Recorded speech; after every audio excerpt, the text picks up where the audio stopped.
Okay. Okay. So, a very good afternoon to all of you, dignitaries and students.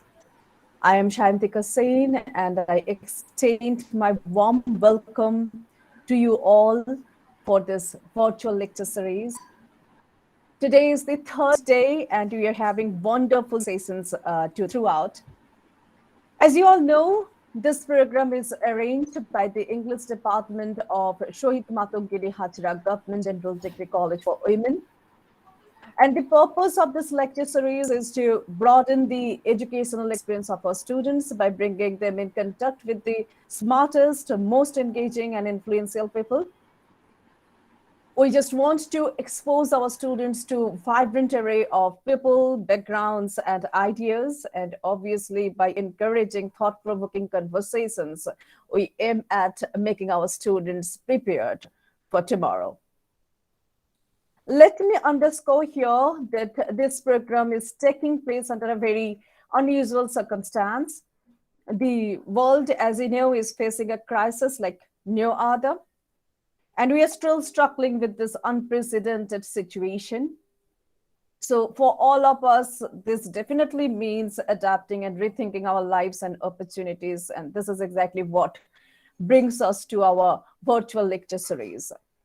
But there are certain limitations to this virtual medium.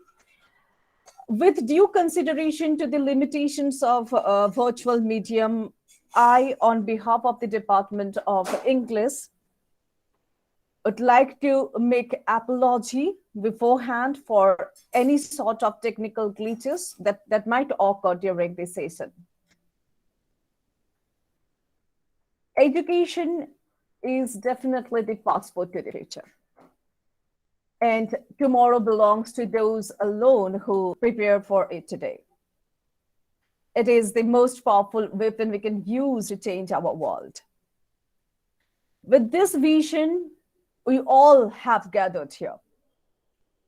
Today, we have with us Anila Chandran ma'am from Kerala. On behalf of this institution, again, I cordially welcome you, ma'am. Thank you very much for being with us. May I now request Ayantika Maithi, our fifth same English honors students, to kindly introduce our first guest of today's session. Ayantika. A very good afternoon, everyone. A big thanks to each and everyone to present here for this session. I'm so happy to see you together here. I heartily welcome to our guest teacher, Anila Chandran ma'am. Ma'am is Assistant English Professor of VTM NSS College, Dhanuvajpuram at Tiruvananthapuram in Kerala. She has gathered 6 years teaching experiences. She has done number of presentations and published articles in journals and books. She chaired different sessions and has been resource person in various national and international seminars. She associates as editor of the Criterion, an international journal in English, and also the editor of Galaxy, International Multidisciplinary Research Journal ISSN.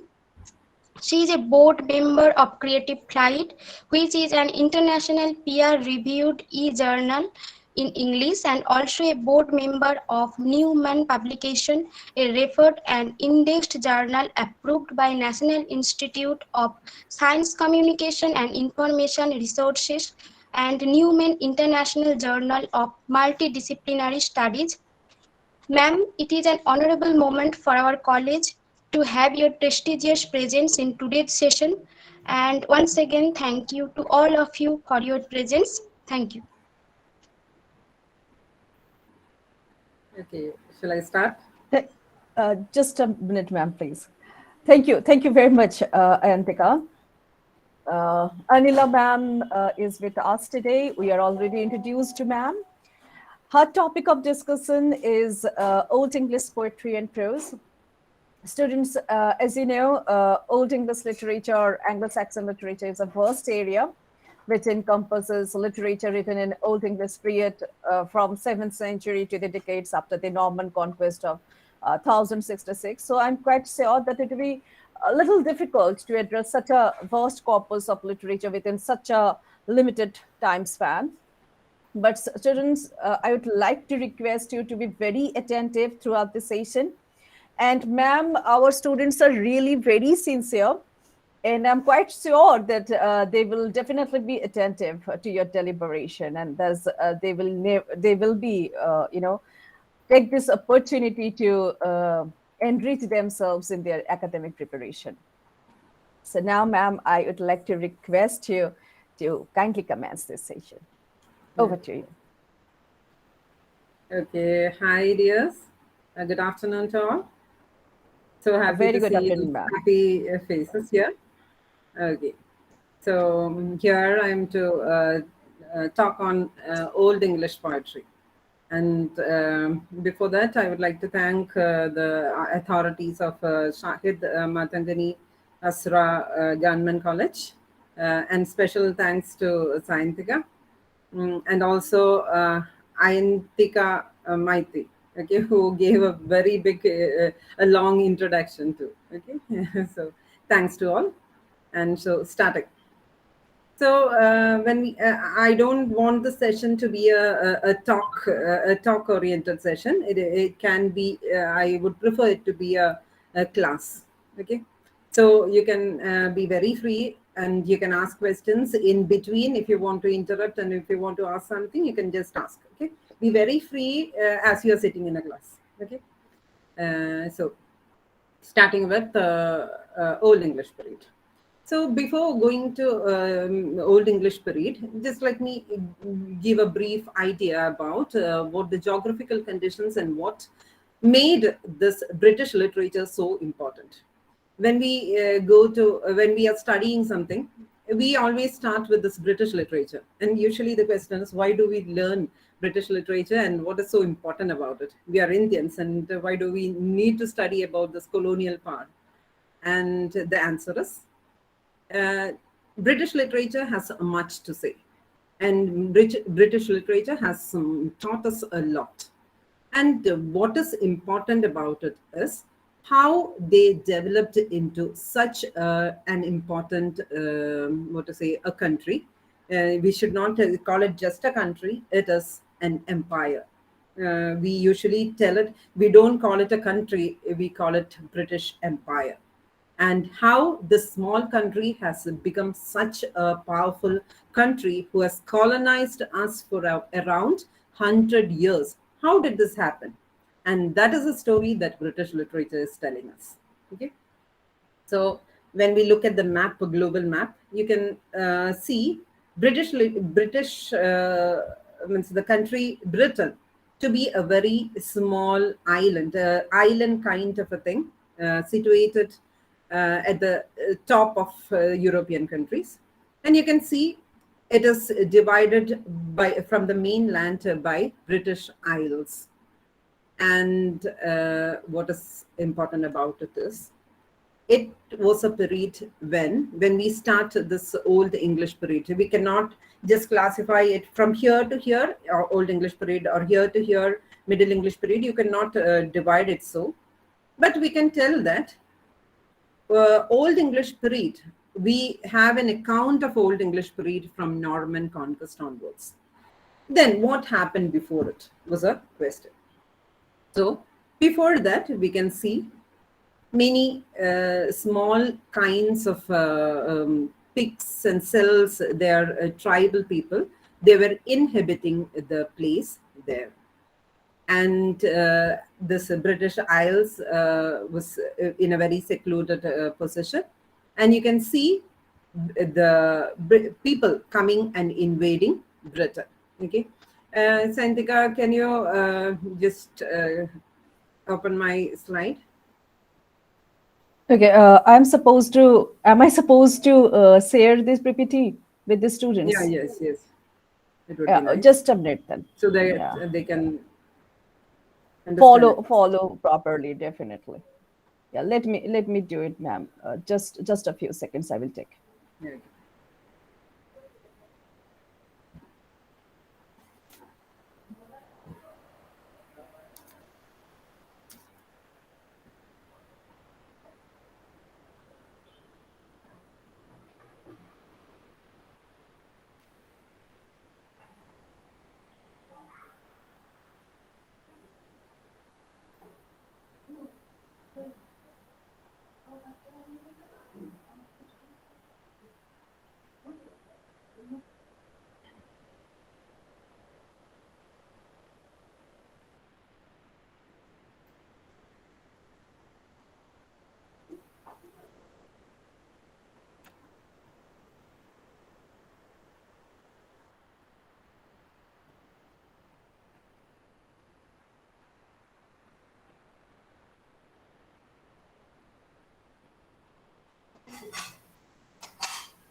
Extremely sorry for the inconvenience, ma'am. Just a minute, please.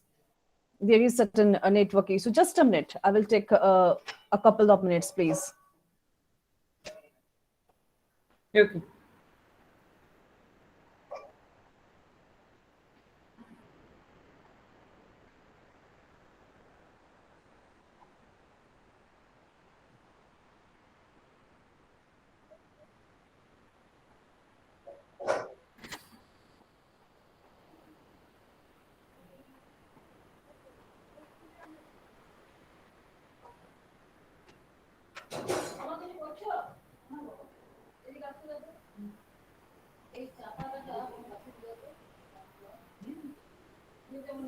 Let me share my screens once again.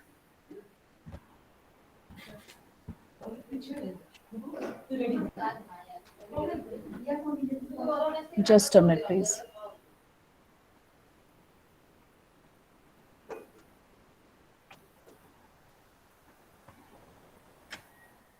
Can you see this? Students, is it visible?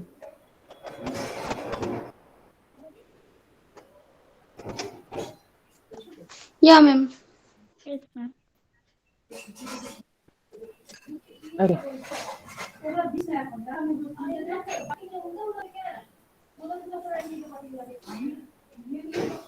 Thank you, Sayantika.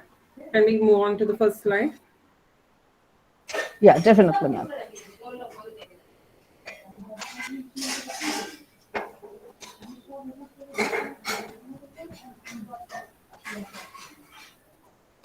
That Okay. slide. So, before going into the conquest, uh, the history of country is determined mainly by its geography. And we can see that the British Isles are surrounded by sea on all sides. And this has made important, what to say, culture or these natural boundaries has developed an own characteristic institutions, laws, customs, and manners in those people. We cannot say that they are very different from us, but they had a different kind of characteristics that they beheld when they was moving throughout their journey. At the first time we can see, shall we move on to the second slide?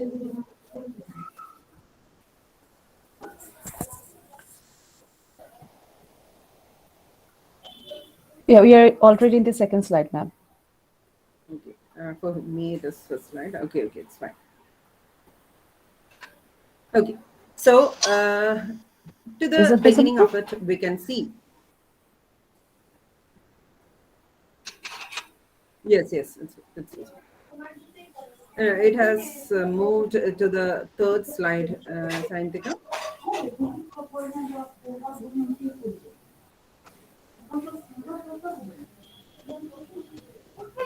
This is the third slide, right, ma'am?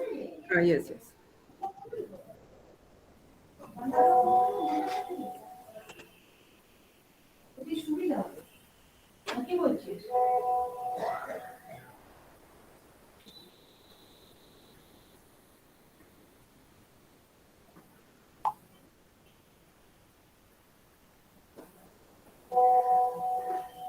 It's okay. Till she'll be putting the second slide, and we can be talking in between. Okay.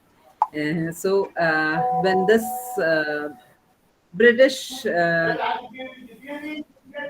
British literature first started, we can see some of the important things that had happened during the time.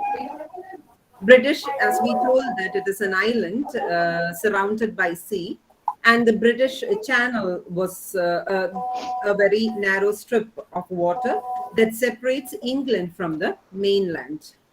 And we can see that many people came and invaded this space.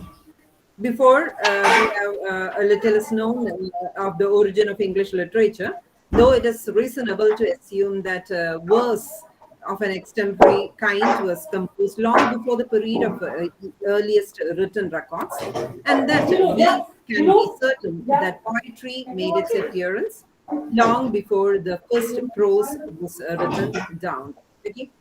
And at the time of literature being written and projecting itself, we can see the presence of Picts and Scots who made the main of the population. Okay, and the very important or notable thing at that time, or the Old English period, was the Norman conquest in 1066. Okay, 1066. And this period was very important because during that time it was the Romans who ruled there, or Romans. We can say that with the strong religious background, Romans ruled there. And it was into that space Norman conquest occurred. Okay, you can just note it down. First, it was the Roman Britain during that time, and then the Norman conquest. And we can also see the departure of the Romans in 410, which gave a very important and a very deliberate space for other people to invade England. Okay, and Celtic Isles, so what to say, British Isles was the name given to Britain at that time. And we can also see Christianization of the pagan English tribes during that time. And also after the Norman conquest, we can see Norman influence of the English court. The two important genres of the time is poetry and prose, which we are going to discuss. And the order is Romans, Normans, Anglo-Saxon conquest. And to be very, when we widely look into it, what was important about this Anglo-Saxon conquest, and Anglo-Saxons, Britain was later known as the Anglo-Saxons, and how was Anglo-Saxons? The groups that came with this Anglo-Saxon was Angles, Saxons, and the Jutes. Okay, in 450 and 600, and they came into Britain. They came into Britain and they conquered the land. They were, what to say, a crude kind of people, a barbaric kind of people who was largely, what to say, they believed in tribes, and they believed in the system of tribes. This was much influential, and people, British people, were much influenced by them. Okay, and it is after during this early Anglo-Saxon period we call it the Old English period. And also after this, to the last of it, we can see Middle English period emerging. Okay, so that is Old English period. And going a bit into the historical background, which we now discuss, just I will explain it a bit. If you have any confusion or if you have any further queries, you can ask it soon after this historical background. So the period is a long one, for it opens in the 5th century and does not conclude, as it often is supposed, with the Norman conquest in 1066, but rather continues in prose at least till 1150. The departure of the Romans in 410 left the British population open to the inroads of the invaders from the north. According to the defense against the Picts and Scots, but soon they began to settle in the country, and archaeological evidence shows that certainly permanent settlers had been made in the last quarter of the 5th century, if not before. In the course of time, they gained possession of the land from the English Channel, and then we can see there just followed by the Christianization of the pagan English tribes, beginning in Northumbria with the work of Irish missionaries, though the influence of Rome begins in Kent. Okay?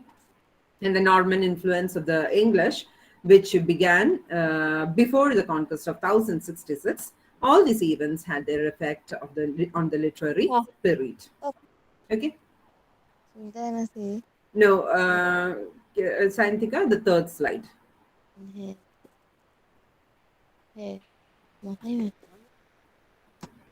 মুখে মাখে কি হবে ঘিটা ওটা মাখলে হবে পায়ে মাখলেও হবে হাতায় মাখলেও হবে সবাই দেখে দেখে কে দেখে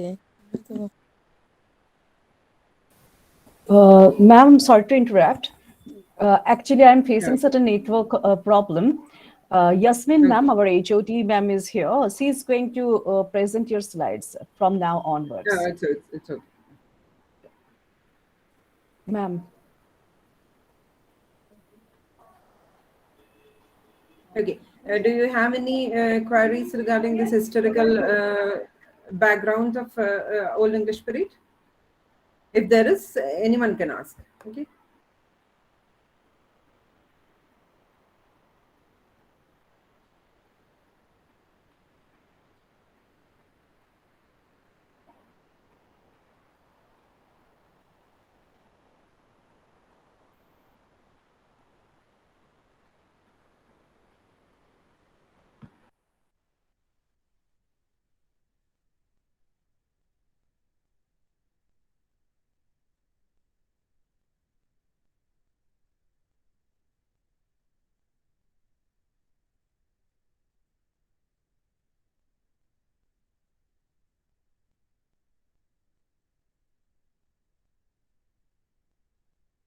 My apologies for the network issue, ma'am. We are just trying to, we're just trying to find some remedy of it. Just a few seconds. We will take. Okay. By the time I can talk, you can Definitely, the slide. definitely. Okay. Sure. So I just wanted the slide to for them to see, because they will have that things in their mind. Okay. So I'll continue. Okay. So I think we can move on to the literary characteristics of the age. Okay. The literary characteristics of the age, as I have divided it, it is 4 of them. Well, first one is the pagan origin. Second one is the anonymous writings during that time. Third one is the imitation during that time. And fourth one is the net result of it, the manuscripts that we have, okay, or the manuscripts that we have received. Okay. So it is divided into 4. So what are the main literary characteristics during that time? First one is the pagan origin. What does pagan mean? Pagan means a religious belief other than the mainstream religion. Means, for example, Hinduism, Buddhism, Christianity, Muslimism, and these are called mainstream religion. And pagan or religion or pagan origin means religious beliefs other than this kind of mainstream religion. Okay. And during this Anglo-Saxon period, or this Old English period, we can see pagan origins at this time. And of course, we know that as Anglo-Saxons were a tribal people, they introduced their literature into this land. And many of the poems of the period appear to have in them features which are associated with the pagan past. In particular, we can see it in Beowulf and Widsith, though the Christian elements in the later are no longer looked upon. And we can also see the earliest poems or themes have their origin in the continental home of the English people. Such themes were the common property, and we can also see people or the nobles who sing them at the feast of the nobles. And the Christian influence or ideas can also be noted in the poems. But paganism, or the pagan kind of religious belief, is being portrayed in many of the poems during the Old English period. Okay, that is one literary characteristics. Second one is the anonymous origins or anonymous writings during that time. And the very, a very vivid example is Beowulf itself. Okay, it is an anonymous writing, and the longest epic we have ever seen, and of the Old English period. And this epic is written by an anonymous person, and that shows that how anonymous writings were there. We can only see Cadman to be a poet during that time. Only reference of Cadman and Cynewulf was also seen. Cadman and Cynewulf, we can see two important poets during that time. One was Cadman and one was Cynewulf. But nothing is much known about Cynewulf because there is no historical references or any evidence for Cynewulf who existed, but only the sign that he has put to the last of 4 poems. That is how we mention those poems to be Cynewulf's. Okay. Other than that, we can give reference to only one poet at that time. It is Cadman. Okay. In that slide, I have mentioned it. The third page. 1 minute, yes.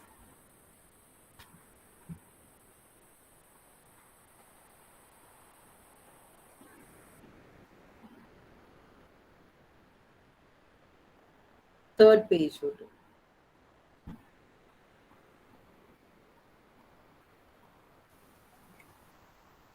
Ma'am, it will take a second to reflect. Okay. Already we're in the third page.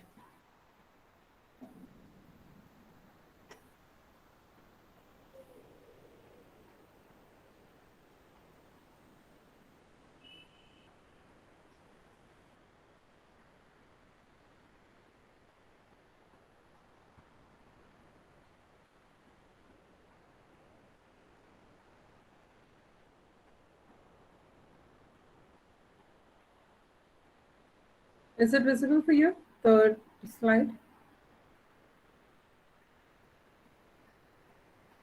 No, ma'am. Okay.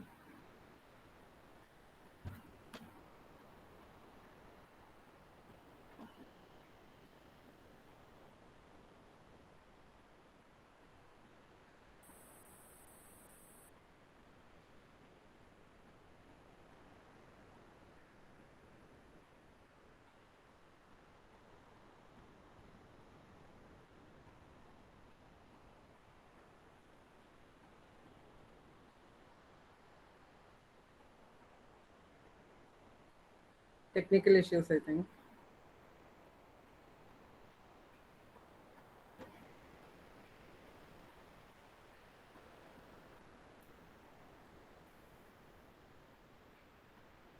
Yes.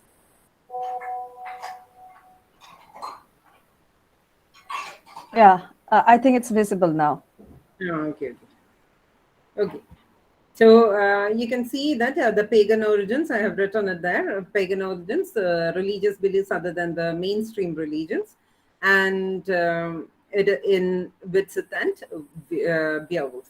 And the second one is anonymous writings, as we have mentioned. I just wanted you to see the names. That is why I insisted that I need to see the slide. So, students, you can see that Cadman is a known writer during that time. And Cinewulf, not much is known about Cinewulf other than a sign that is put at the end of 4 poems. Okay, and that is how anonymous writings was there during that time. And of all the English poets, we have direct mention of only one Cadman, though not one of the extant poets can definitely be ascribed to him. The name of another poet, Cinewulf, is known because of the fact that he signed his poems in the runic letters at the end of 4 poems. Now, next one is imitating prose and poetry from Latin. That is a very important step towards translation works too. Okay, and much of the translation works were done during that time.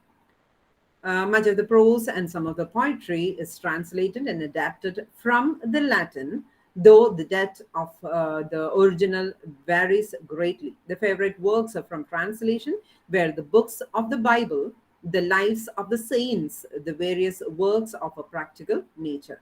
In some cases, the translation also close and without much individuality, but in others, the material is reshaped with expansion and comments and has a considerable literary importance. Okay, we will be discussing about this literary, or what to say, a translation works that was present during that time. Okay, we are just going through the literary characteristics.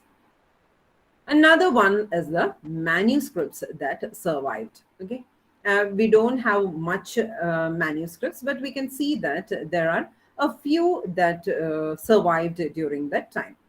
English poetry has survived, though it would appear likely that the surviving portion is representative. And the manuscripts in which the poetry is preserved are late in date, are unique, and are 4 in number. And I have also mentioned the 4 of them. Beowulf, that exists in manuscript. Jonas, by Jonas, a librarian of Lord Arundel, first printed in 1655. Okay, and the third book, the manuscript book that was present, was Exeter book, very famous book, donated by Bishop Leofric to the chapter library of Exeter Cathedral. Includes 2 signed books of Cinewulf. And another, the 4th book is Vercelli book in the Cathedral Library of Vercelli, includes 2 signed books of Cinewulf. Okay, these are the 4 important manuscripts that survived during that time, or that exist as a part of Old English period. Okay, hope it was clear. Literary characteristics, 4 of them: pagan origins, anonymous writings were present during that time, imitations, which later led to imitating Latin prose and poetry, which later led to translation works. We can see a bunch of translation works, or especially it was prose works during that time. And 4th one was the manuscripts that survived. Okay, so next slide, please. So that is the literary characteristics of the period. Now, before going to this, the poetry, by the time the 4th slide will be ready, I will be just going through the language. Okay. The difficulty encountered in reading Old English literature lies in the fact that the language is very different from that of today. Okay. When you, if you look into the language that is used in Beowulf, now we have the translated version. If you look at the original version of Old English literature, Beowulf, we can see that it is not at all comprehensible. Okay, and it is because of the language at that time and language of the present time. Its vocabulary is for most part native, though already there had been some borrowing from Latin. Its grammar also, it shows declinable nouns, pronouns, and adjectives, and more elaborate verbal system than that of today. Okay. And there is also a mixture of a language being, we can see a mixture of language being used there. As we told that before this Anglo-Saxon conquest and all, the Celtic tribes, the Iberians, the Angles, Saxons, and the Jutes, the tribal people that were present there. And there is also a kind of a native kind of these tribal language and also words being included in this kind of poetry. Okay. So hope we can move on to poetry section. Is this slide ready? Okay. So poetry. Poetry.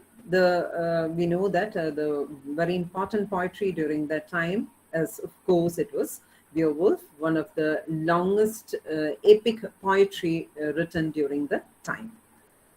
The theme of the poem is continental Germanic, and it is likely that it was the subject of layman long before its present version was composed.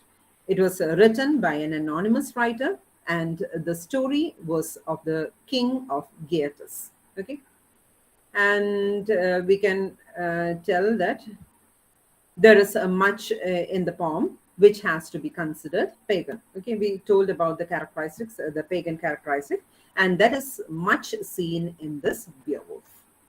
Modern scholars scholars in the main now look upon it as a reworking of older material by a Christian, and not simply as a collection of tales strung together by one hand. The dialect of the text is West Saxon, though there is clear evidence that it is written in some Anglican dialect, but whether Mexican or Northumbrian is uncertain. Okay, and that is a language that is being used there. And the story, I don't know if this Beowulf is being taken in your class, but just an outline story of the Beowulf. There are so many episodes and digressions in the story of Beowulf that it is almost impossible to briefly give an adequate synopsis of the narrative. The outline is said that Beowulf, son of Ecgtheow, sails to Denmark with a band of soldiers and rids the Danish king Hrothgar of a terrible mere monster called Grendel. Okay, it is a very important character, Grendel. The mother of Grendel, seeking revenge for the death of her son, meets the same fate, and Beowulf, fittingly feasted and rewarded, returns to his native land. He becomes king of Geatus, and after a prosperous reign of 40 years, slays a dragon. And it is from here, slaying a dragon, it is from here that the second part of Beowulf starts. Okay, slays a dragon which has ravaged his land, but in the fight he himself receives a mortal wound, and that is by this mortal wound he dies. The poem concludes with the funeral ceremonies in honor of the dead hero. Okay, that is the story of Beowulf. It is divided into two parts, and there are many episodes. It can be mainly divided into two parts. One is a conflict, the Beowulf having conflict with Grendel, and the second part has 40 years of reign and the slaying of the dragon, by which he is mortally wounded and which causes his death. Okay, and that is poetry, the very important poetry during that time. And we can see many translation works too during that time. It will be observed that the language is very forceful and expressive, conveying with an economy of words the picture of the funeral prayer on the cliff top and the lamentation of the warriors for their dead king. Okay, and we can also see many compound words. If you have studied Beowulf, you'll be aware of it. The compound words that are being used, the use of repetition and variations, and also synonymous kinds of words. As the language was not so developed during that time, we can see synonymous kinds of words are used again and again. And the verse is strongly rhythmical, and we can see that it is so beautiful and a good experience to read Beowulf. Okay, and that is about Beowulf. Next is Elegies. And elegies, the most notable elegies during the time was the wanderer, the seafarer, uh, wife's lament, husband's message. Okay, they are not so notable works, but even then they are considered as old English literature poetry. And two important poets during the time is Cadman and Sinwolf. Okay, and that is about poetry. And to the next slide, ma'am.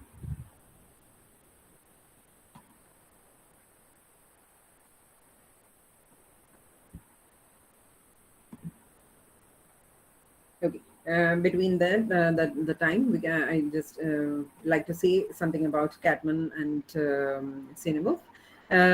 Cadman in his Cadman, there was even a group called Cadman Group and Sinewolf Group, and in the Ecclesiastical History, Venerable Bede, we can see it in the prose.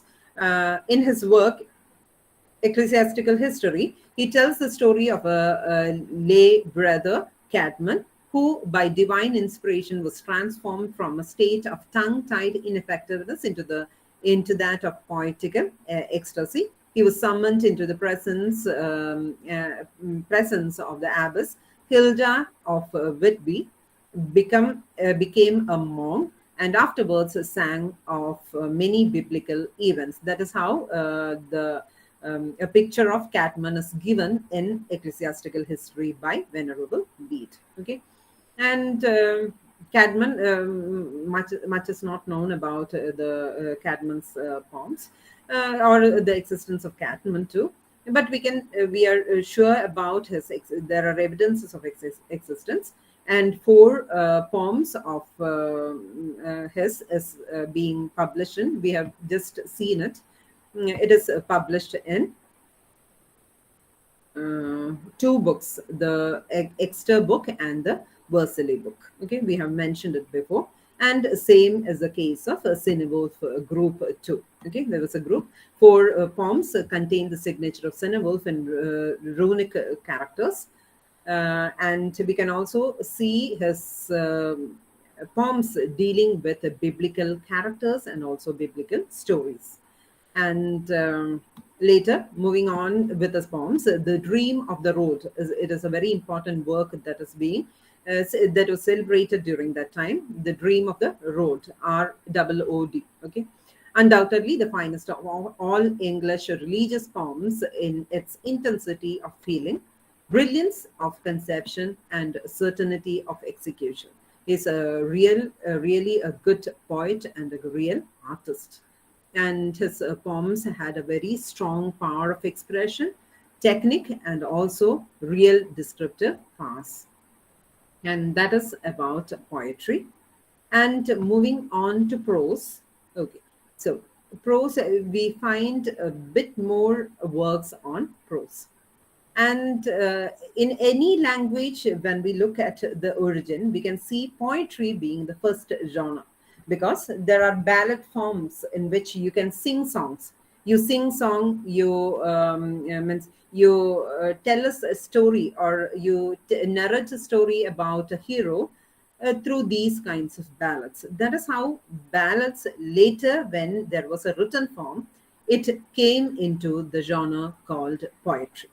Okay, so poetry is always the first form or first genre that is being celebrated, and then we can see the second one, prose. And here too, prose was it had a strong, good collection of prose works during that time. And one of the most, not one of the most, the notable poet prose writer during that time is Alfred the Great. Okay, the West Saxon king, father. He is considered to be the father of English prose.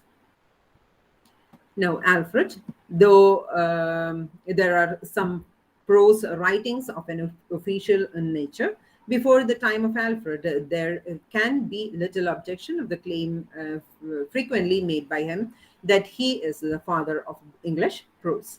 As he tells himself tells us in the preface of the pastoral care, he began his series of translations due to the lamentable state of English learning, largely the result of the coming of Danes. Okay, they invaded the place.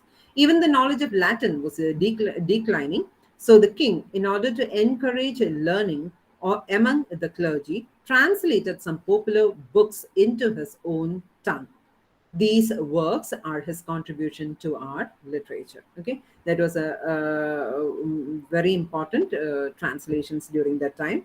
And the five important translations means he wanted people, not people, it is mainly for the clergy people that he translated, and he wanted them to be more knowledgeable. And five of his most important translations are the Pastoral Care of Pope Gregory, the History of the World of Orosius, Bede's Ecclesiastical History, Boethius' Consolation of Philosophy, the Soliloquies of St. Augustine. These are the works that he has translated. Then there is a reference to Elfric. Okay, it can be spelled Aelfric, and at some places we can see Elfric. Okay, he is best known for his grammar. He was a churchman who became abbot of Ishna in 1005. Several of his works are extant.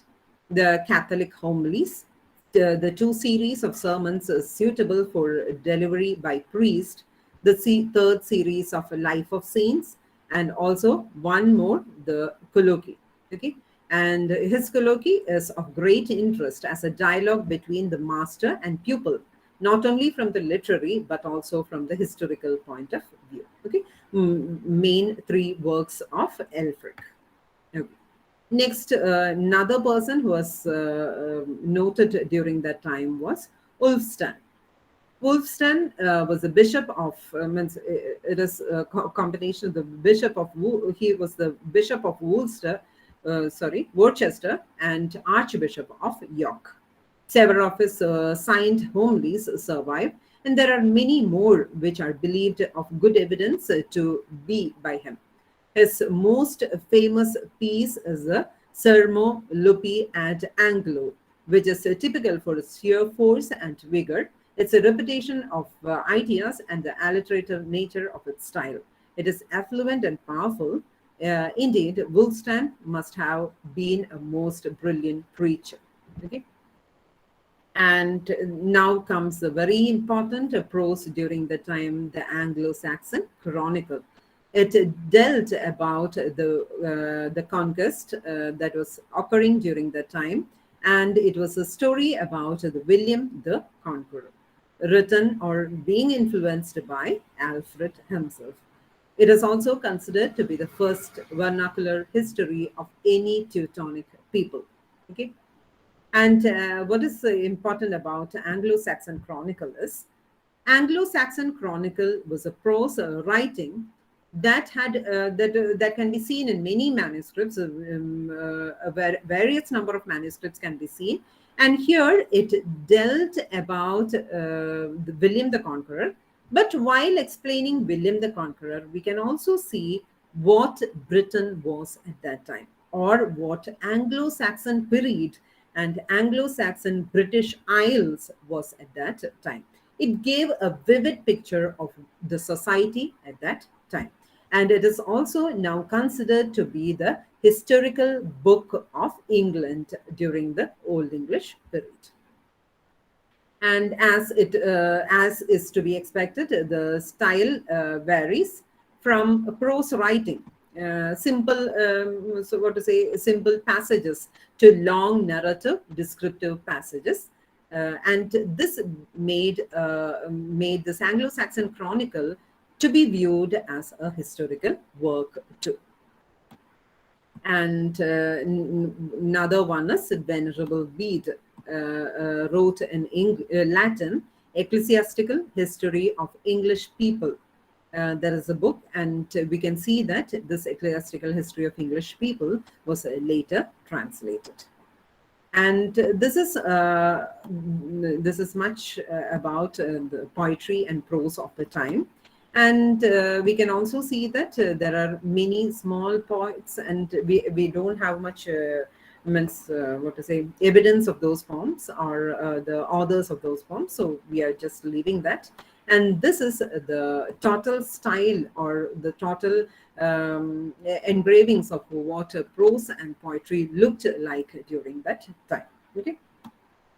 So I think with this, I complete this poetry and prose section. And thank you.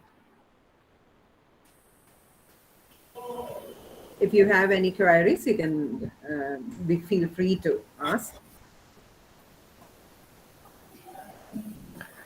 Thank you very much, ma'am. It was definitely a very engaging session. Uh, I'm really, really sorry for the network issues. Ma'am has already given us an overall understanding of Old English prose and poetry students. She has taken into account the features of Old English poetry and the important poems of this period, including Beowulf and the poems of Kinalf and Kitman. Ma'am has also talked about the prose. I'm quite sure, students, that you are benefited from this, from the way ma'am has presented the Old English literature in such a comprehensive manner. Now, if you have any question, so I'm quite sure you have certain questions. So if you have questions, please either you can ask it by unmuting yourself, or just write down your question to our in call message chat box. Do you have any questions, students? Please feel free to ask it. You may also opt the in call messages chat box for asking the questions.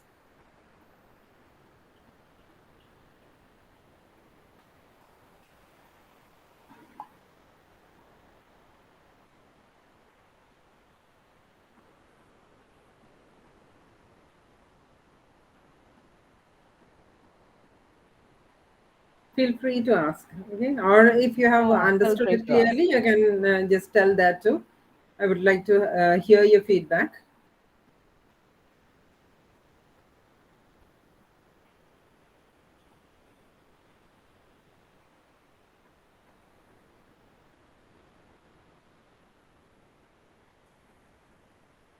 Ma'am, Okay. ma'am, I can understand all your words, and you really thank you, ma'am, for being with us. And it's really easy, very. You learned us very easily. Thank you. Thank you so much, Manthira. Any question from anyone? And means when I was preparing, means I have sent to Sayantika the PPT. If you need it, just ask her. She will be providing No, I have the PPT. already shared the Yes, PPT with students so that they can follow your sure, sure. Very good. follow your lecture in a Sure. well-to-do manner. So I've already Okay. shared it with them. Very good. So I was just going through the first part, means what is British literature and how the British literature took roots from where and how it became a very important, means what to say, we look at British literature and know, and how has it originated. That is what we have to know. And from here onwards, we have a stream of kings and queens and many happenings that is going to occur. And you should be very thorough about what Old English period looked like and Middle English period too. Okay, so you will be very good at understanding the other things. That is why I made it very simple, and so that you can. It was and means from for me it was like examination point of view, kind of comprehending things. So hope it was good for you. Oh, thank you so much. Yeah, it was really good. I'm quite sure, students, you have learned a lot from today's session. Ma'am, thank you once again for being with us. Really, for taking the time out to be with us, ma'am. We really are grateful, and definitely will look forward to meet you again in some other session. Sure. Thank you, Happy ma'am. to Thank you meet very you much. all too. So happy to see all these happy faces. And everyone was very attentive. That is so nice and Yeah. appreciable. And thanks for the coordinators too. Special thanks to Sayantika. Thank you, ma'am. Thank you very much. Okay, sure. So Okay. shall I lead the session? Yeah, If it's yes, sure. Definitely. Thank you, ma'am. Thank you once again. Okay, so we are moving on to our next session, students. I think our next speaker hasn't yet joined. So you can take a break for a couple of minutes. Okay, let her join, and we will begin. We will continue our next session.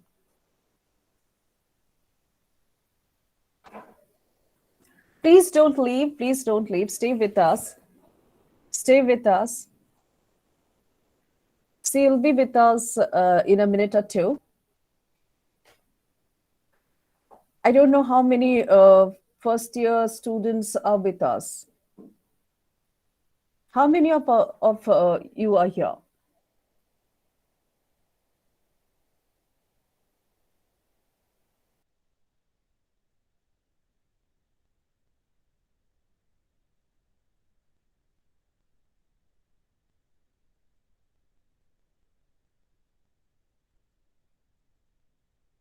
First sem students?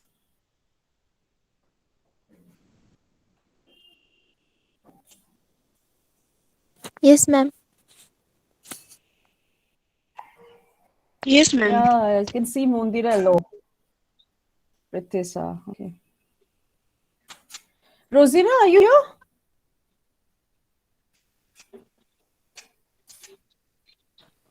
Okay, Yes, ma'am. okay.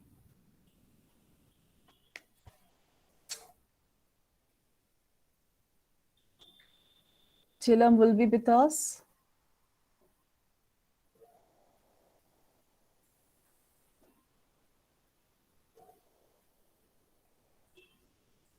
Just a minute, please.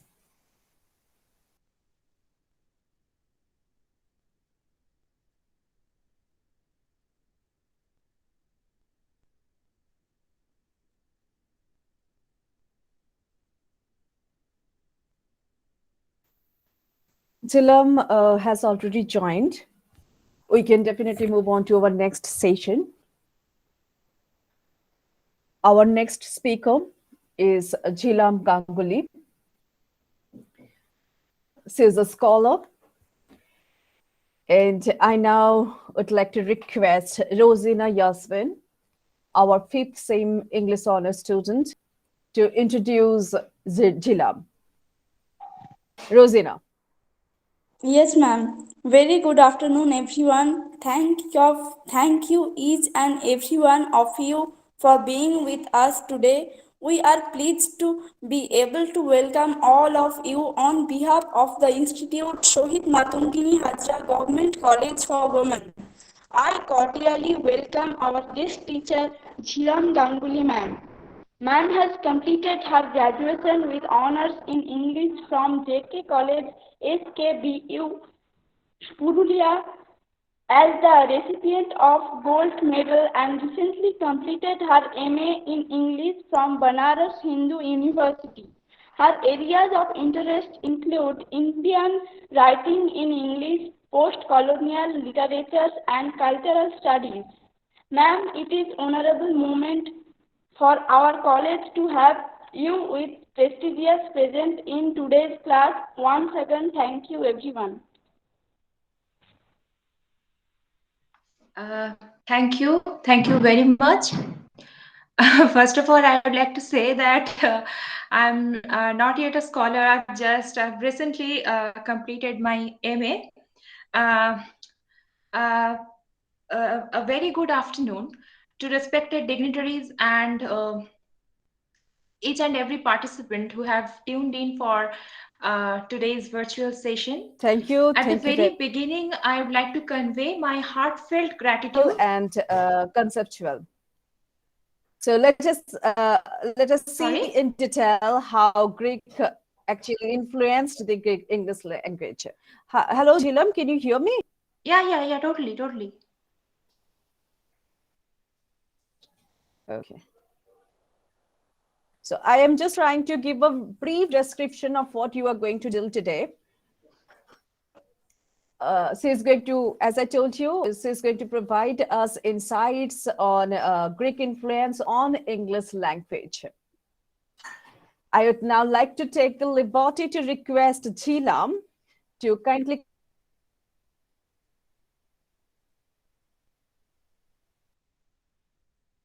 commence our session.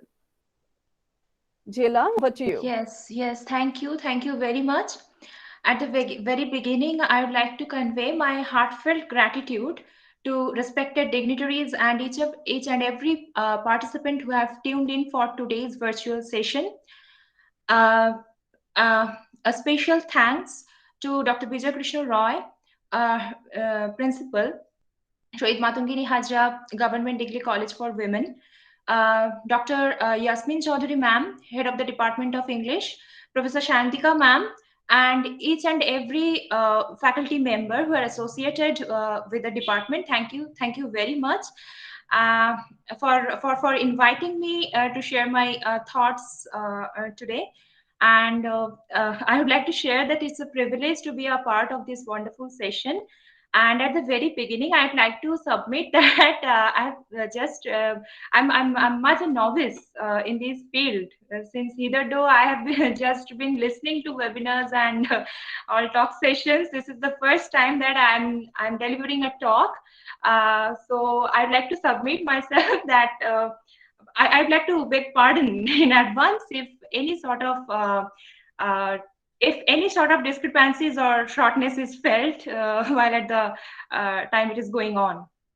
So without much delay, I would like to go into the main segment of today's presentation. Can I, with your permission, ma'am?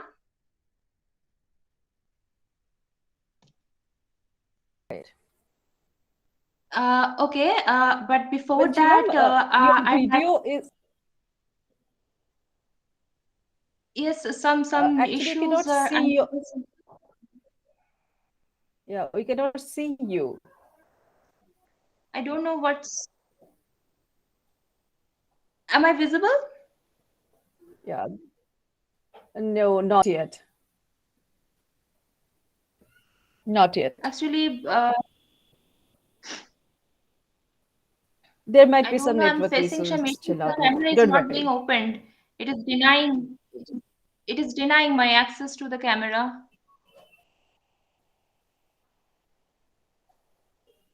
Still Okay, not? I see. No, you are not visible. Oh my God. Oh.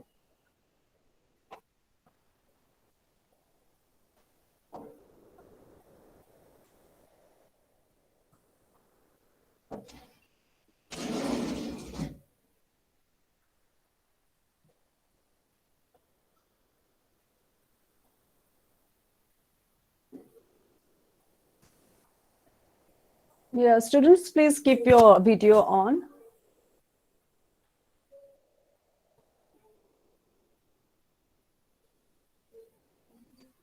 Okay.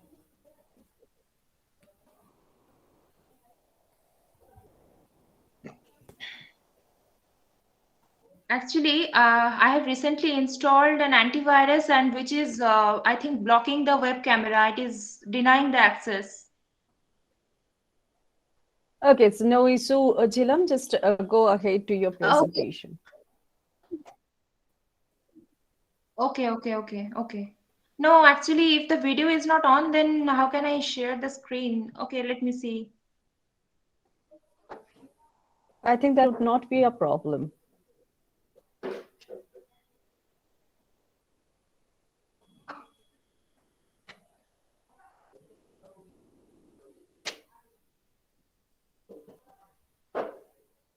Is it visible?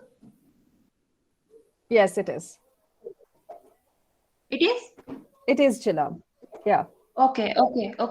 So without much delay, I would like to go into the main segment of today's presentation. But before that, I'd like to be ensured once again whether I'm clearly audible at least and it is visible. The PPT is visible.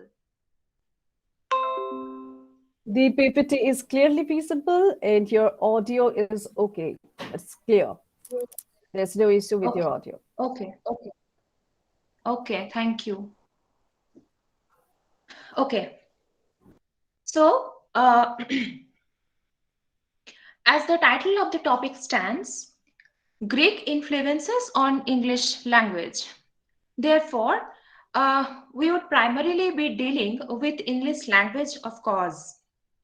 However, since we are dealing with Greek influences, I would like to begin with a very brief overview of the Greek influences upon the English sensibility in total. We can take into account any of the existing threads of English literature and culture. And I believe that it would not be a rash deduction if we say that English literature is the foster child of several European cultural sensibilities, Greece and everything Greek being the leading among all the determining factors. Just forget about drama, as we all know that drama is the most prominent area which bears the traces of ancient Greek culture. Just think about biography. As we all know that biography is not so much talked about as a literary genre in the mainstream academia. I repeat, not so much talked about as compared to other areas of interest. But still, if we go into it, who first introduced it in a very in a very seminal stage? I mean, who first introduced the biography writing in the very concrete sense of the term? If someone please comes up to answer.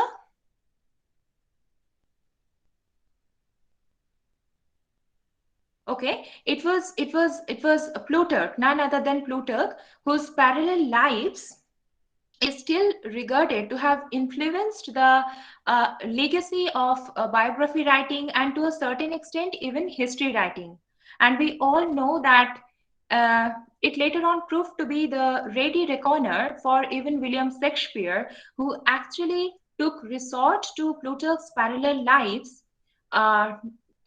in order to garner the desired information to make up the plots of his very famous Roman plays. Now, who can forget about Aristotle's Poetics? I think still today, even while dissecting such sensitive issues as the alienation effect, absurd theatre, or third theatre, Aristotle's Poetics still remains the very valid point of our commencement to discuss to discuss drama or anything dramatic. So therefore, my point is that the traces or the influences of Greek culture upon the pan-European context is not just restricted to language alone. Each and every layer of the European sensibility, and to be more precise now since we are dealing with English language, each and every layer of the English sensibility is greatly influenced by the Greek culture, Greek cultural sensibilities. Is it visible? Yes, ma'am. Okay.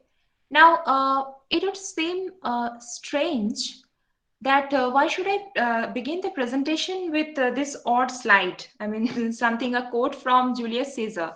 But I have done this very purposefully because as a students of literature, whenever we come across the word Greek, the first thing that strikes the mind is the very popular expression, is the very popular, I mean, the idiom, that's Greek to me, or it's all Greek to me. What does it point to? What does it refer to? It definitely says the literal ignorance of anything that is being present to us in verbal, in gestural, or in written forms. As in the common usages, Shakespeare also used this. I mean, the character Casca, he used the expression while conversing with Cassius, and it also points to the same thing: the ignorance here of a language, that is Greek, and the foreignness of the language, not understanding what is being said since the language is foreign. And I am not going into the depth of the context of, I mean, from the literary perspective, or how it has been contextualized metaphorically by Shakespeare. I'm just dealing it as a random reference to whenever we talk about, the word Greek or the expression, it's Greek to me. Now, my point is that keeping aside this amount of difficulty that has been thrust upon the Greek language, the English language that stands today with all its flexibilities and rigidities owes a lot to the Greek language. Okay, next. Next, loans via elasticity. Now, it's not for nothing that we have been hearing all through that language perhaps is the most elastic and dynamic entity that the human race is blessed with. Now, elastic not in the sense that we can play free with language at any given point of time. No, not that. We need to conform to certain rules and regulations set by the grammarians since time immemorial. That is true, I think, for any language across the globe. However, I think we would better use the epithet dynamic here. A language is truly a very dynamic entity. Why? Because any language across the globe, if we study it diachronically or if we study it etymologically, we would find that any language has been embracing many changes all through and will be doing so in future.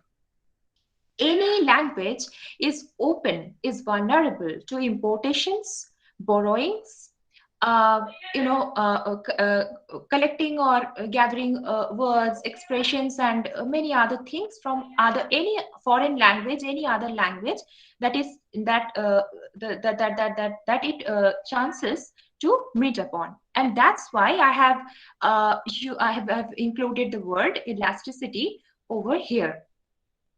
And I think we can't help referring to the famous observation made by Merope in his famous book, The Story of English. There are many borderlines in classical borrowings. For one thing, it might be claimed that most of the French words are classical borrowings, since French developed them out of Latin, which had in turn taken many of them from Greek. Okay, now at this juncture, I'm remembering a phrase that has been used by C.L. Wren in his book on philology. C.L. Wren says somewhere in his book, I can remember that he says that English language is a very copious and heterogeneous, I quote, copious and heterogeneous language. Why? Because very few languages would surpass the amount of importations and adoptions that English language has acquired from any foreign language, any foreign influence that it ever chanced to meet upon. That's why C.L. Wren says, I repeat again, that English is a very copious and heterogeneous language. Now we are dealing with in today's session, we are to deal with the interaction between English and Greek. But this interaction between English and Greek is not that simple and flat. Okay, Rather, I would like to say that this is very intricate and more intricate than any other interaction or most of the other interactions that English language has had. Why? Why? Because the interaction has had many phases and many stages of the development. In its development. Initially, there was no direct interaction. I mean, whatsoever word was taken into the English vocabulary from the Greek root words, the interaction was not direct. Rather, it used to take place via a medium. There used to be a language which used to intervene in the process. For instance, and that's why I have included the 2 points, Greek to Latin to English and Greek to French to English. I'd like to mention that these 2 points actually constitute the very center of today's study. Why? That I'll be discussing with greater details and precision in the following slides. Okay. Is it visible? Yes, ma'am. Yes, ma'am. Okay, thank you. I have specified the year 1500 as the watershed. Now it is not for nothing that I have done so. 1500 means the turn of the century, the turn of the 16th century, right? Like 2000, the turn of the 21st century. Similarly, 1500, the turn of the 16th century. Now, this particular year can be specified as a very important year as far as the Greek loans are concerned. Why? Because of the very nature or the very character of the loans that are being taken into the English language. Before 1500, what happened that there used to be a language that was in between. As I have mentioned in the previous slide, either it was Latin or French. If we take up the Old English, most of the words that are in Old English and have been detected with a Greek root word, I mean Greek origin, almost all of those words entered into the English vocabulary via the medium of Latin. And that's why it at times becomes a very challenging task to distance the Greek influence from the Latin influence. And more pathetically, you would find that many books that are available upon philology, I mean, many of the books that are easily available in the market, they have even denied to devote to separate chapters for Greek influence and Latin influence. What they have done, they have talked about both the influences, Latin and Greek influences, under the umbrella term classical influence, which I think is not entirely correct. And that's why I have included this slide 1500 as the watershed. So before 1500, all the Greek words acclimatized into Old English were borrowed via Latin. Examples of this category include bishop, church, devil, angel, priest, etc. And there are many others. I have not included much examples, but these are some of them. Now, in Middle English, the thoroughfare often changed between Latin and French, and most importantly, the most prominent language that used to play the role of the thoroughfare was French. Now, the words adopted around this time are usually spelt and pronounced as they are in Latin and not as in Greek. Yes, because in as I said that in Old English, most of the words with Greek roots, they entered through Latin or Latinized forms. Now, the words were taken into the English vocabulary mainly through Latinized forms. Either the words entered in their original form into Latin, or the Latin scholars, they altered the words to suit their own purpose and sensibility, those Latinized words entered into the English vocabulary. Now, Greek U was changed into Latin Y. In Latin, it was changed into Y and K into C. For example, kuklos, Greek kuklos, became cyclum in Latin, then French cycle, and French cycle was taken into English in its French form itself as cycle. Similar is the word theatre, Greek theatron to Latin theatrum, then French theatre, and French theatre remains the same in English as theatre. Diamond is interesting because in ancient Greek it was adamant, then adamant was Latinized as diamas. That Latin word was taken into the French vocabulary as diamond. In Middle English, it entered into the Middle English as diamond, and modern English has modified it to turn into diamond. Philosophy, geography, academy, theology, ecstasy, comedy, tragedy, these are some such words. Okay. The revival of Greek learning, channelizing the invasion of foreign loans. And this actually is the acme of today's study. Why so? Okay. In this regard, I would like to quote C.L. Wren again. C.L. Wren says about the Greek influence, it is to be remembered, I quote, it is to be remembered that whereas Latin at the Renaissance was only the revitalizing and enlargement of an already well-used source for linguistic enrichment, Greek was very much a new impulse. It is to be remembered that whereas Latin at the Renaissance was only the revitalizing and enlargement of an already well-used source for linguistic enrichment, Greek was very much a new impulse. The rediscovery of ancient classical Greek brought a new way of looking at life in England with a wealth of thought that meant a fresh field of language, at least for the literary and the learned.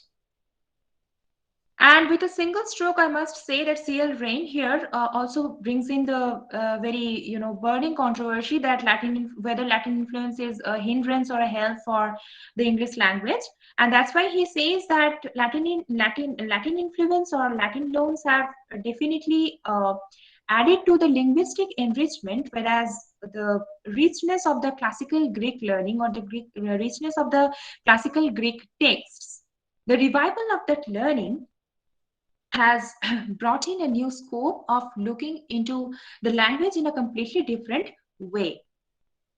Okay, 1453. We all know that 1453 happens to be a very important year in the history of Europe and in the entire world history. I think 1453, the fall of Constantinople by the Turks.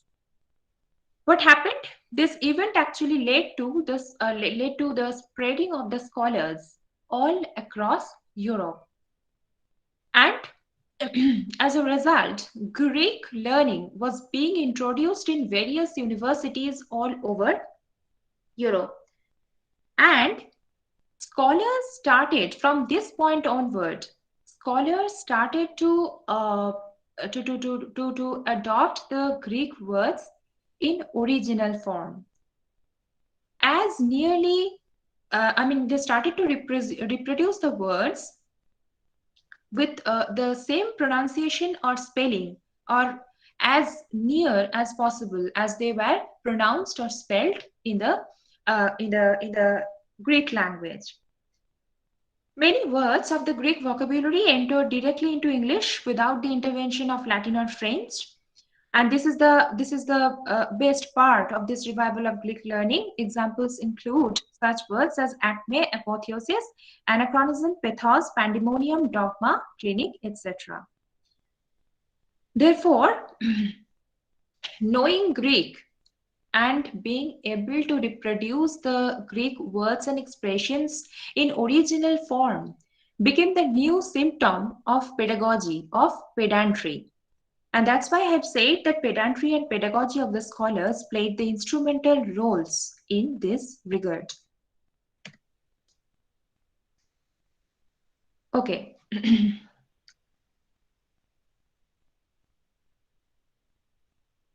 Greek loans having a different connotation in English sensibility. As we have already seen that the Greek K was changed into Latin C. Therefore, this trend actually, or this tendency continued, and Greek climax, which was spelled as Klimax, its English rendering is today's climax, Climax, which means the culminating point, while in Greek it meant ladder or gradation. Now, bathos remains the same as it was in Greek. We still use it with the same spelling and pronunciation. And bathos is, we all know that it means a ludicrous descent from the elevated to the commonplace, to the high, from the higher to the lower. But in Greek, it meant death. S.T. Coleridge is famous to have used the adjective pathetic as parallel to pathetic for the first time. Okay.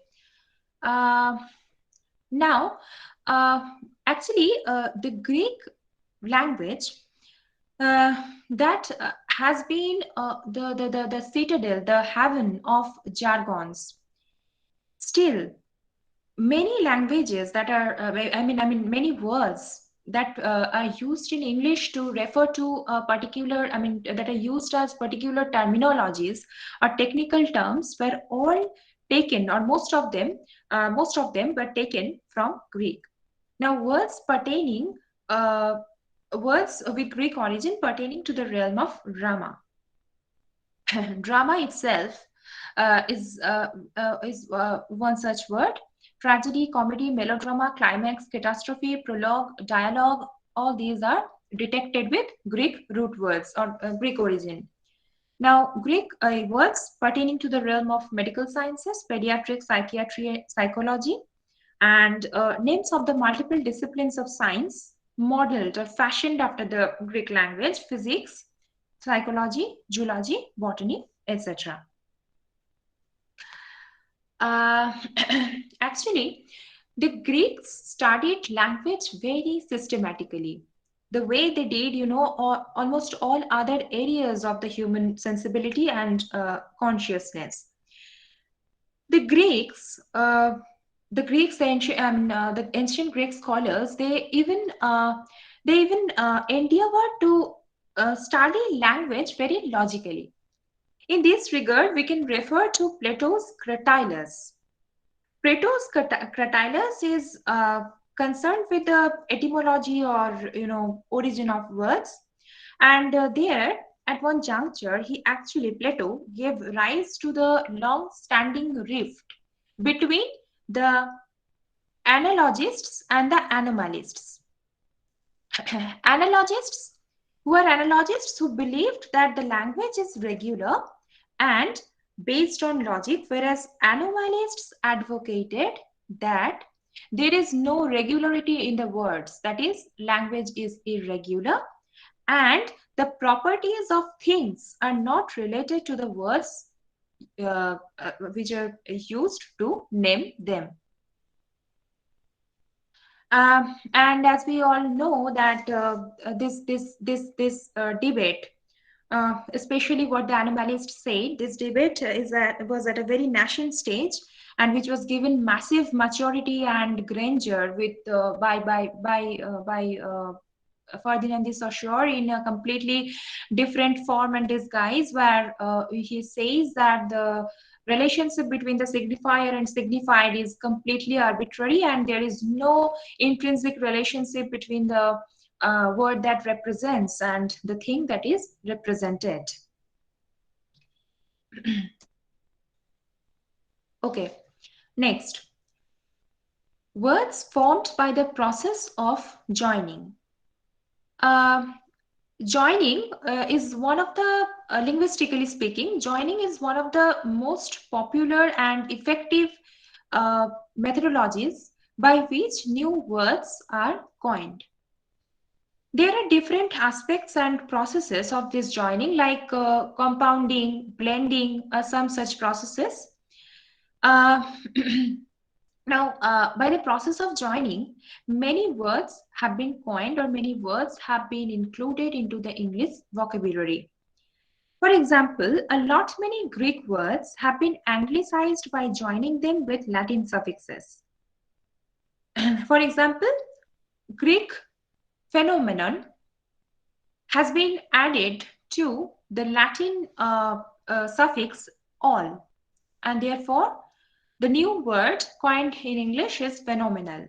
Same is the case with autonomous, diaphanous. Okay, then chloros. In Greek, chloros meant light green and phylon means leaf. They have been joined to make chlorophyll, but the chlorophyll as it stands today does not mean in English light green leaf, rather the green coloring particles or properties of plants. Greek prefixes like anti, hyper, a, these have been appended to beget new English expressions like anti-British, hypersensitive, immoral, and many other examples would be there. Now, many foreign loans have been thoroughly anglicized by compounding two or more different words of different origins. Like hemoglobin, this has been coined as a compound of the Greek word for blood and a Latin word for ball, with the suffix in. Similarly, automobile, television are such words which share half Greek and half Latin origins. Okay. Pandemic word book and Greek loans. Now we are having an academic discussion in 2021, and pandemic won't make a way in. This just can't happen, and therefore I have specifically added this slide. Now, very interestingly, the pandemic word itself etymologically is the English rendering of the Greek word pandemos. Pan means all and demos, people. Similarly, Omicron, the very new mutant that has been discovered, is originally the 15th letter of the Greek alphabet and 17th in the Greek numericals. The word as it stands literally means little o, micron, as opposed to great o, mega. Okay. At this juncture, we must take recourse to ancient Greece once again, because ancient Greece, has many grave tales to tell about pandemic. Who can forget about the plague of Athens that actually devastated the city, the city-state in 430 BC. If I'm not wrong, it was 430 BC. At the time of the Peloponnesian War. The Peloponnesian War actually coincided with the outbreak of this disease. Now, Thucydides, who wrote the history of Peloponnnesia, and he recalls that he himself contracted the disease and survived. He draws a very pathetic picture of the repercussions of that pandemic that hit the city-state of Athens in 430 BC. He describes his first-hand experience thus, I quote, "The catastrophe was so overwhelming that men, not knowing what would happen next to them, became indifferent to every rule of religion and law." So this is highly relatable, I think, because today, I mean, to 2020 onwards, actually, the human existence, even at least in the backdrop of our mind, is always at the threat, is always vulnerable to the threat of, we would feel that is always vulnerable to the threat of pandemic. It is not that we have never heard of any contagious disease spreading far and wide. Yes, we have, but not in this massive scale as COVID-19 has been.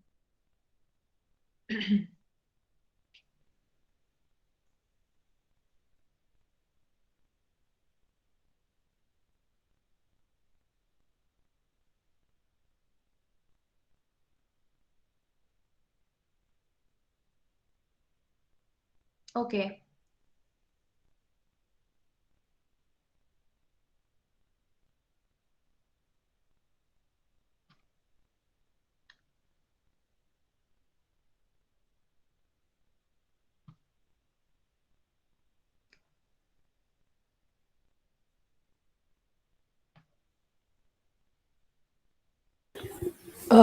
Thank you, Jilam. Thank you. This Thank you was very much. this was quite an engaging season. I think Actually, everybody enjoyed it. Yeah, uh, but sorry for the inconvenience. I don't know what happened with my camera. It's continuously denying the access. yeah, we Continue. can understand. You can see that. I think you can see Yeah, what it is saying. right. Right. Students, now this session is open for discussion. So do you have any queries? Please feel free to ask. You can definitely use your chat box to ask questions.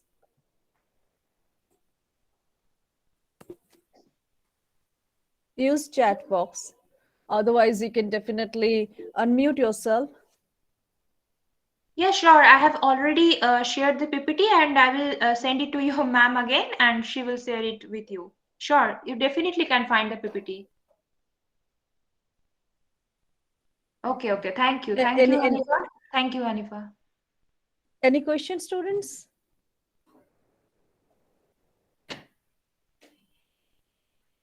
First, same students.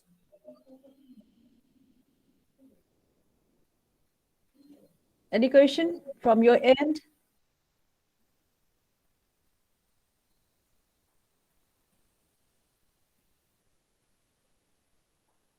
No? No, ma'am. Actually, there, there, there do not generally are many questions from the field of Yeah, philology, I believe. definitely. Means this Only is those such and a that. field. Mm-hmm. Right. Hope you have followed all of you, Okay. students. Okay. Do you want to give some feedback to Jilam? Anything from your end? Mondira, Chonkolani, Oyantika, anyone? How did you find this session? Ma'am, very fine. And ma'am also have learned very, beautifully. And we have understand already this session. Okay, thank you. Thank you very much. My pleasure. Thank you, ma'am. Thank you so much for being with us. Thank you. Thank you. Thank you. And it's my pleasure to be with you, in fact.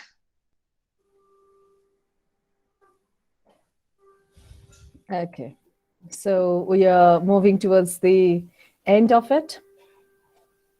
Yes. And I thank you, hope there. Shakti. Yeah, you're welcome. I think, Once again. yeah, thank you to you all. We have reached the end of today's session. We didn't receive any much, means we didn't receive much queries from you students today. However, it was quite an engaging session. Jilam, you did really well. A big thank you to Thank you. all of you.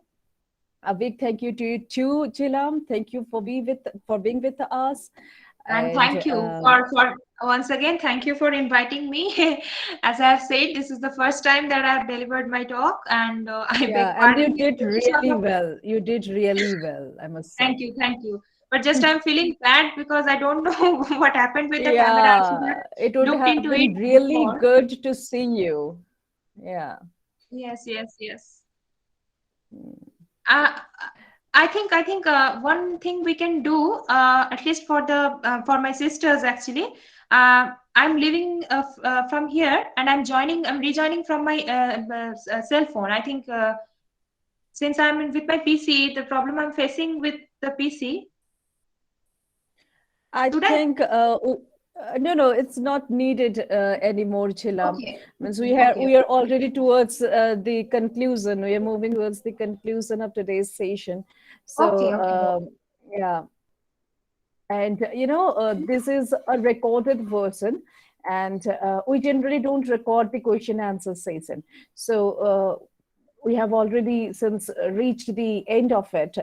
I really don't want you to bother anymore. A big thank you No, to you all. A big thank you to Jilam especially. And thank you, students. Thank you. Thank you for listening, for being here. And most importantly, for giving your time and making your thank you. presence. Thank you, Monash. Thank you very much. We are going to meet again in our next lecture session next Sunday. Okay, stay safe and healthy and have a splendid afternoon. Bye-bye. Bye. Bye. Bye.